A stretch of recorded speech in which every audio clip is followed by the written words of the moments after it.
Hey guys and girls, it's Miss Ashline.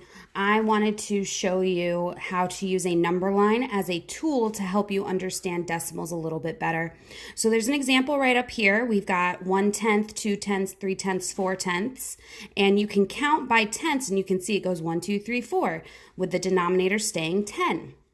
Then over here we have a number line with hundredths, and these have holes in them, so 1 and 1/100th, 1 and 2/100ths, 1 and 3/100ths, and again you can see it goes 1, 2, 3, 4.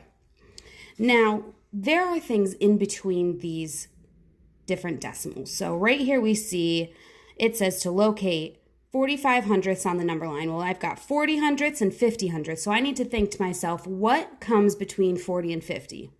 41 hundredths, 42 hundredths. So I'm going to just count in order: 41 hundredths, 42 hundredths, 43 hundredths, 44 hundredths. Oh, there it is, 45 hundredths. Let me make sure that I'm doing this number line right though. 46 hundredths, 47 hundredths, 48 hundredths, 49 hundredths. Oh, I am. I'm counting 40, 41, 42, 43, 44, 45, 46, 47, 48, 49, 50, and they're all over the denominator of 100.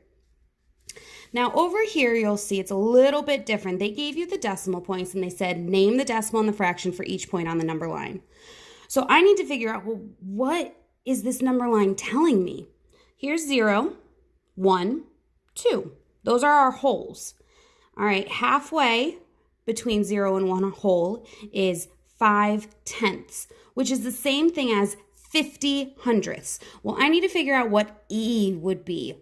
Ooh, well, what comes between, well, let's pretend it's a 5 and 10. 5, we can just pretend and make this a 10 right there. Well, 5, 6, 7, 8, 9, 10.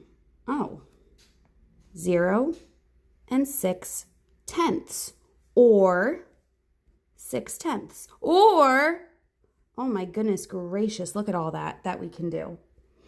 How about H? Well, H is showing us right there. Okay, so I've got 1 and I've got 1 and 5/10, or 1 1/2. 1, 1 and 1/10, 1 and 2/10, 1 and 3/10, 1 and 4/10. So I've got 1 and 4/10, which is equal to 14/10. Ooh, look at that.